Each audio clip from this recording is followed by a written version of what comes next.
Magazine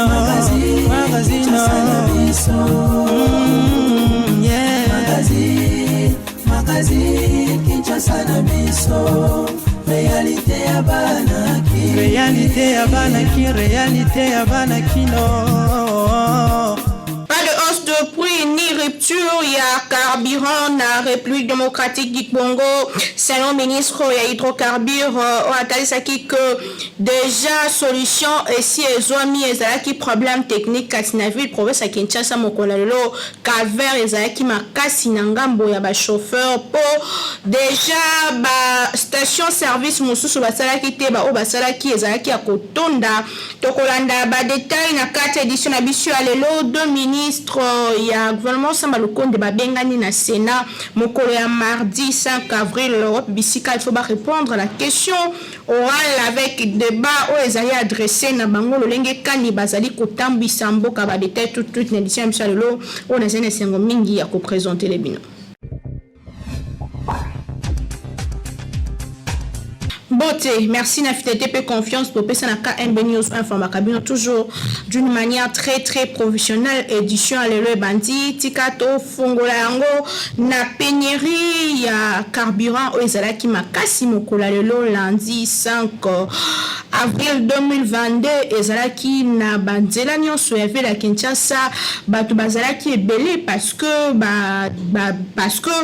chauffeur mingi basalité koloba que carburant et mati kasi selon gouvernement congolais na monoko ya ministre hydrocarbures atalisi que carburant et mati te pénurie pe carburant ezalité bolandango na elema ba conducteur ya automobile bazali ko prouver mokola lelo ba difficulté makasi pona ko s'approvisionner na carburant na ba station service ya ville ya Kinshasa en République démocratique du Congo nini pendezo salema d'après Constant o salema ki mokola lelo lundi 4 avril 2022 ba longue file d'attente ba véhicule encore ba taxi moto bazali ebele na ba station service Naboye ba station service mosusu ana ville province ya Kinshasa bango kutu ba mikangeli suite ya situation yango ezali bongo ko impacter négativement prix ya transport en commun pour na balabala pe to kuti bato ebele nzela na bango batu bazali komitu na nini ezali ko salema monoko na ba chauffeur bazali ko loba kaka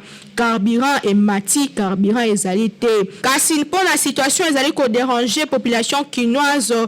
Quelques semaines après que le ministre hydrocarbures Didier Boudimbu alobaki que après ça qui basserance la population que carburant et komatate hausse de prix ezalité rareté na kati pe ya marché ezalité nyonso wana ezali kaka ba spéculation kasi kola mukalelo déjà ba station mususu bakangi ba station mususu batondi Banzela etondi na batamakolo po ba transport en commun bazali ko banga ko sala tozali komitu na situation oyo e komema biso wapi est-ce que carburant komata tote suite ya guerre Ukraine wapi bisika carburant to pe pénurie ya carburant ezali ko salema déjà na mokili kasi na o etali gouvernement congolais ba rassuraki que pénurie ya carburant e ko salema te pe prix ya carburant et komatate suite ya ba assurance au ministre hydrocarbures apesa kibiso kasina o esami lelo to ebite to benga ngonini tozozela kaka réponse de la part ya ba autorité ya mboka na biso dossier yango etikali à suivre Kinshasa et l'équipe partout.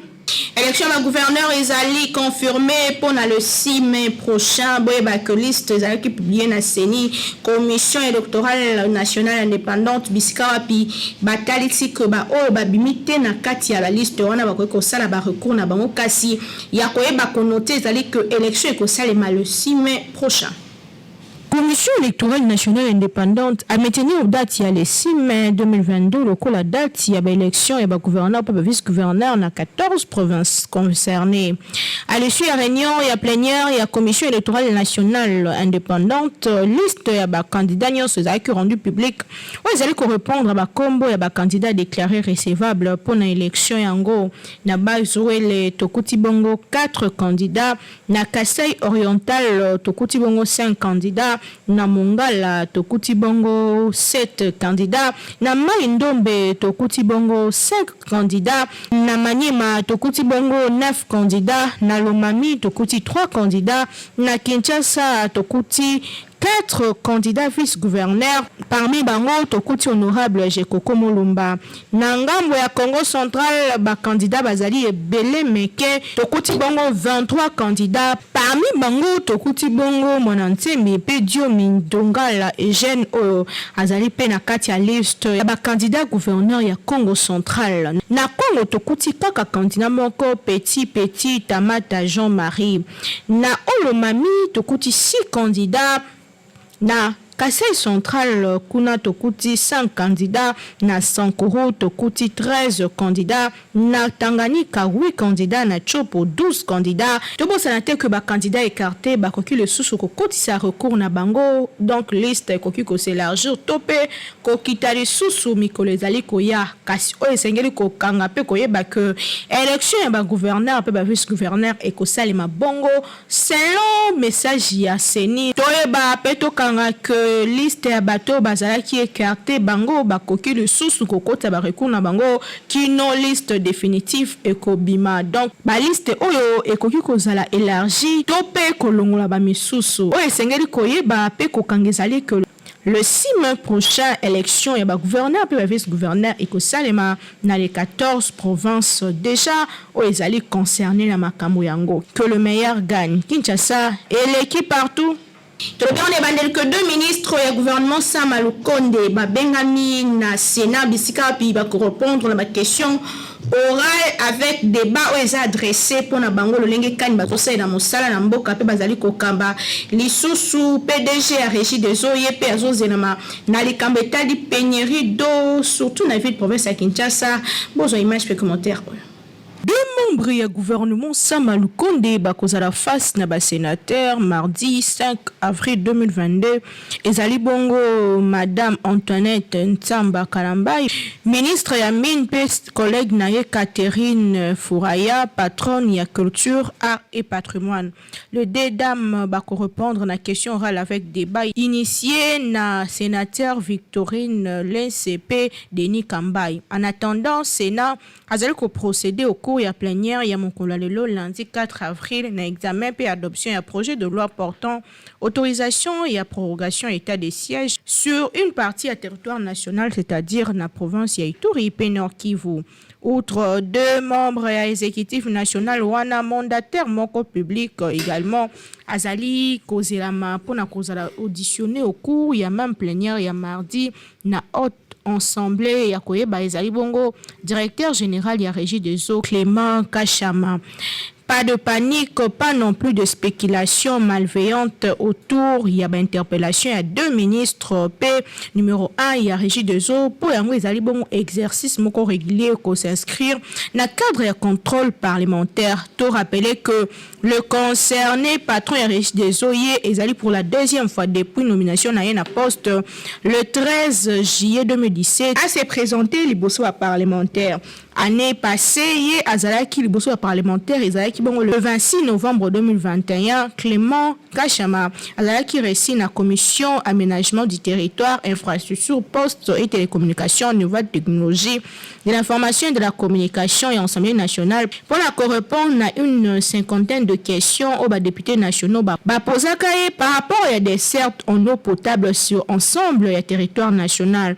Lors de la première confrontation, numéro 1, régie des eaux députés nationaux Bajishaka, inacceptable que la population congolaise babite na ma difficulté quotidienne d'accès à eau potable alors que Mboka Nabiso ezali na place moko privilégiée na rang mondial de nation le plus béni en eau douce. Nzokande, selon statistiques présentées na baeli nationaux, 30% de la population kaka de bazwaka accès na denrées indispensables à la vie au ezali bongo mai dou kanda ya députés nationaux oyo bakalifiaka inacceptable paradoxe oyo entre politique ya facturation ya riche des eaux pe qualité ya service na o apesaka. Plus concrètement membre ya commission ya Assemblée nationale balobaka basepelaki te parce que riche des eaux ezali ko surfacturer population alors que bapesaka bango mai ya malonga te mai mosusu na quartier eyaka kaka na butu pe na ntongo ekei.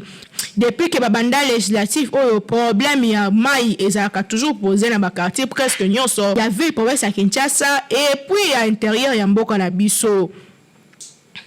Perforation de bornes alors que risque des eaux ezali wana pe lisusu bazali kotala que ba maladie d'origine ya ba problème ya mai eza makasi na kati ya mboka na biso mingi basalaka eau potable te alors que tozala ba raison nyonso ya kosalela mai. Tout oyo tobandi ke Sénat lokola chambre des sages tanga kosola na DG to pe directeur général ya riche des eaux akozwa biyano ya malonga po population ezali na pasi makasi chaque jour kokita na ba quartier problème ya mai ezangaka te. En tout cas dossier yango etikali assure Kinshasa et l'équipe partout.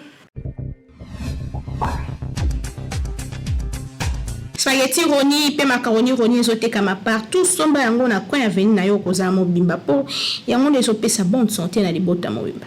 Bayeli susu bango banani société Beltesco toujours ndenge amesana kosunga population congolaise sikoyo ayeli bino eloko ya motuya tunanga nini ezali bongo spaghetti roni oyo bozali komona ndenge bazali ko présenter biso yango awa ezali produit moko kitoko makasi okoki kolia yango na biloko nyonso oyo olingi Thomson soso viande ya lolenge nyonso tope madesu oyo na Kinshasa tobengaka madeblo oza mobimba bana mikolo tout le monde akozala d'accord na spaghetti oyo roni esengeli koyeba ke pâte alimentaire oyo esalemi na semoule de blé ezali na elengi pe guna ndenge ya kosakana te kasi babosani bino te baye nyonso oyo pe baza batu ya ba nostalgie balela ba macaroni Beltesco acheli bino pe lisusu macaroni roni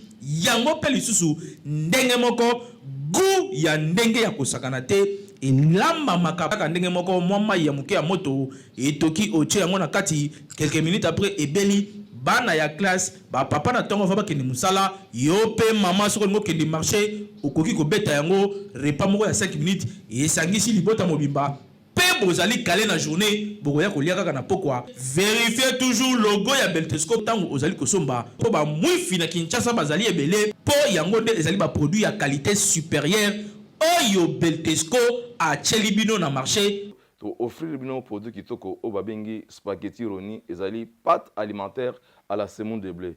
Pâte alimentaire à la semoule de blé oyo ezali kaka spaghetti roni oyo esengeli kolesama na mabota na biso maman responsable papa responsable ba étudiant ba coopérant spaghetti ezali kaka moko ezali spaghetti roni oyo ezali la qualité supérieure oyo spaghetti oyo baleka ngo partout tozali na produit mususu babengi ya kitoko makasi babengi macaroni ya Beltesco en tout cas ngala benga ngo kima kinkaka ezala l'habitude ya consommation na bino mikolo nyonso ya kolia macaroni roni na spaghetti roni po ezali biloko oyo ezali kotonga nzoto ezali kopesa biso nzoto makasi po toyeba ko vivre longtemps na mokili ezali cadeau signé Beltesco mwana mama yebela pona kolia biloko ya qualité il faut toujours Beltesco po yende akanga Kinshasa République démocratique du Congo mobimba uta batango ebele autre bakité Tolobi Kinshasa et l'équipe partout.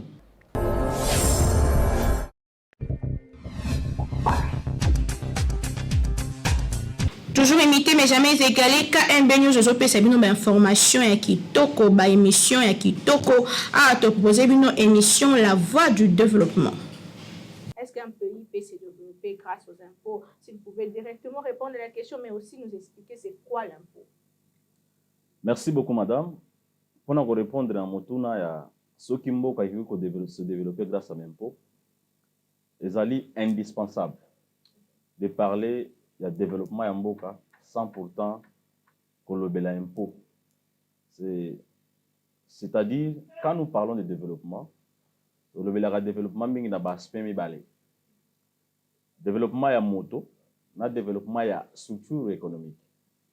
développement ya moto ezali elekaka mingi na oyo na niveau ya organismes internationaux, Banque mondiale, tout ce organisme on parle de IDH, indice de développement humain. Na kati ya indice wana ezali ko lakisa ke ba humain o baza développer, na kati wana total la taux alphabétisation, taux à scolarisation, accès à l'eau, accès na ba besoin à première nécessité. Na kati nango batale est-ce que population ya mboka oyo baza na accès na ba besoin na ba biloko wana. Ceux qui baza na ngo na niveau moko boye vraiment développé balobi que population eza développée. Ceux qui baza na yango te balobi que population baza en voie de développement ou bien baza sous-développé. Ce sont ces indices là qui aident à ce que nous puissions comprendre c'est quoi le développement sous l'aspect humain. Na côté mosusu toza na côté l'aspect développement ya structure. Bateau baza développé wana baza na environnement nini. C'est là où plus on parle de l'économie, de l'activité économique. Développement, ils ont découvert, ils ont ko lakisama na indice moko ya monene o babengi PIB, produit intérieur brut. C'est-à-dire sommation ya ba production ya ba Congo ya ba nyonso baza na Congo, na ba nationaux, na ba expatriés o baza ko fanda na Congo, baza ko sala musala na Congo, production na biso nyonso wana. Batali capacité nango de batali soki économie na biso zali développer ou pas na kati ya développement wana ekoki ko sala maloba na bolenge misato bayiko tala développement sur le plan ya production bayiko tala pe développement sur le plan valeur ajoutée ou bien to tala développement sur le revenu, c'est-à-dire babiloko misato wana nde zali ko lakisa développement sikoyo apport. Il y a impôt et aligné. Avant d'appeler sa définition à impôt, au commun, on a ceux qui ont des émissions passées, le cas là, téléspectateurs, tout ni. Au commun, on a expliqué que na quatre il y a budget à l'État. Ils allaient d'un côté, par recette ou par ressources, où l'État allait causer là. Pour qu'on ait en application, la politique publique naïe. Et nous sommes sur les cas qui ont expliqué la politique publique. Ils ont mis balai. Ils ont la politique publique conjoncturelle. Nous avons une politique publique structurelle. Mais le développement, il y a quand même une politique publique structurelle. Je explique qui. Politique publique structurelle, l'État a projeté. À le but dans 30 ans, la population a éducation, santé, infrastructure, sport, c'est-à-dire la projection. À le but dans 5 ans, dans 30 ans, le colon a la population nombre boy. Il faut projeter la construction, il faut la planification stratégique wana. Ndé yango économie to bengi, la politique publique structurelle. Ils ont organisé la structure wana, la secteur, n'est-ce pas, pour qu'ils aient à mesure il y a comme même développement. Mais dans le déjà bon niveau ni biso tozali, développé, sous-développé. Sous-développé maman. Nous avons vraiment sous-développé. Carrément, tout ça sous-développé. Makassi. Nous ne sommes pas en voie de développement, ni développés. Nous sommes vraiment sous-développés. D'ailleurs, carrément, je peux dire que nous sommes un pays pauvre. Alors, na continue maman Naomi na motuna. Na bisika wana, na kati ya ba parti mibale oyo budget azanango. Nde tozali komona impôt. Impôt ezali ressources permanentes. La plus sourde, il y a la recette, il y a l'État. Dans une émission passée, au Bandekwatou Mituna, nous avons la recette ou la ressource, il y a l'État, le type MISAT. Nous avons la ressource courante, oyo composante nango ezali ba impôt direct et indirect. Nous avons la ressource en capital. Tu expliques yango dans l'émission où tu connais. Le moment qu'il est célébré Journée internationale de la sensibilisation aux problèmes de mine, paix, assistance à la lutte anti-mine, pourquoi et besoin image, peu commentaire. Le Mokilezo célébrait Journée internationale de la sensibilisation aux problèmes de mines, paix, assistance à la lutte anti-mine. On est ngambo na ye atala nyonso pour faire connaître le problème ya ba mine, paix, ko lancer ba initiative aux ailes ko viser ko éliminer ba mine. Na boye na monde entier, Journée à l'élo internationale ezali ko réaffirmer engagement ya ONU en faveur ya monde moko exemplaire des dangers qui représentent le mine, paix, ba autre reste de guerre.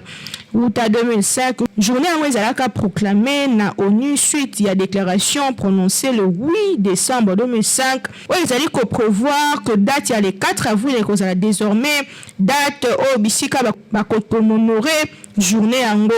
Kasi symbolique ya choix ya date ya le 4 avril et bana tekino mokonanelo mine antipersonnel yango ezali danger explosif généralement placé sous le sol top au niveau ya sol pour na ko exploser na passage ya véhicule top ba piéton yango ezalaka particulièrement ba reste actif après ba résolution de conflit peut ko constituer ba titre moko de menace pendant de très longues années. Il faut que traiter interdiction très souvent ignorée. Situation ezali ko évoluer ou ta époque ya kala ezali crainte ou non ya ko lukandini ko kopekisa utilisation ya ba mine surtout na ba période ya ba guerre yango ezalaka signé na 1997 kasi kino lelo ezalaka ratifié na ba pays du monde sikino lelo ezalaka na appliqué te ya koyeba que les États-Unis d'Amérique ni la Russie ni la Chine ni l'Inde bazali ko faire partie te ya ba état o ba signaka mokanda yango to éviter pour na ba intérêt nini kasi liste ya ba signateur ezali déjà koyeba que mingi ba pays na kati ya mokili ba signaka yango pour na koyeba kotika kosala ba mine po sima ya ba guerre ba mine et continuera kosala mabe surtout na population ba état membre régulièrement encouragé à ratifier tous les instruments relatifs à ko désarmer aux droits humanitaires par les sous bas droits de l'homme concernés pour na ko pekisa antipersonnel topé ba reste explosif de guerre de ma personne ayant survécu aux effets dévastateurs ya ba engin vaste programme pe lisusu kosilisa likambo etali bamine na mokili mobimba luka kosolola na place ya kosalela manduki koluka kimia na place ya kobundaka yango ememaka baproblème ebele non seulement physique mais morphologique lisusu pe lisusu psychologique na bomo ya bato ezali journée moko ya kobenda bato na réflexion mpona koluka kimia na kati ya mokili mobimba Kinshasa eleki partout. Sur cette édition, l'ONA Sport et Sikapi honorable député Ngoïka Sange a déposé question orale avec débat na ministre ya sport Serge Condé après défaite topé les sous non qualification ya ba Léopard na éliminatoire ya Coupe du Monde Qatar 2022 bolandaye. Question orale avec débat, ils allaient adresser le ministre des Sports Serge Condé, le député national Alphonse Ngoïkan sans gestion il y a la compétition sportive nationale, mais sous participation à RDC la compétition sportive internationale.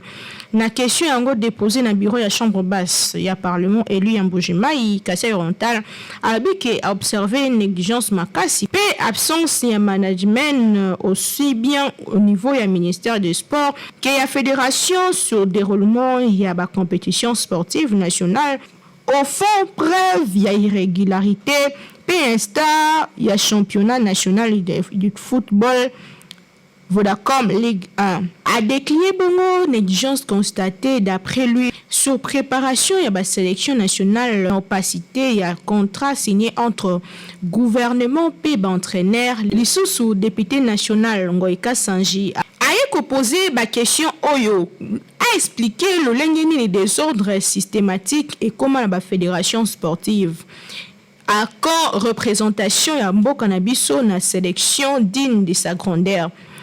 Le sous ndolengeni ko concilier impératif ya ko réaliser de bons résultats na ba choix ya ba sélectionnaire au ba résidaka na étranger.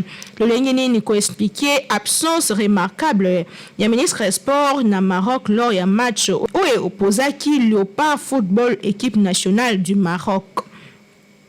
Donc notez que championnat national de football Vodacom Ligue 1 Ezalia qui a arrêté ou à plusieurs semaines suite il y a problème lié notamment au déplacement il y a club engagé peu de sous la compétition yango il y a tal ici que Serge Condé s'est présenté pour répondre à la question pour football congolais et koki konyo comme à niveau T ya soni pe ya pasi makasi en tout cas dossier en wetikale assure Kinshasa et l'équipe partout. Ezaki édition le 4 avril 2022 on a ça qui ne s'est représenté bino merci l'équipe technique et rédactionnelle de Saki Mosaki to merci nabino bolana kinga partout dans le monde koyeba que bozé belina esengo kolanda biso esala kabiso le kumu pe lolando makasi po a tout ça nabino mosala toujours d'une manière très très professionnelle to kutani très prochainement on a ceci mon quoi pour servir bino et botika biso fidèle.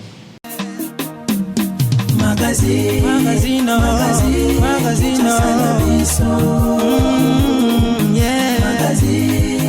Magazine Kinshasa na biso réalité ya banaki réalité ya banaki no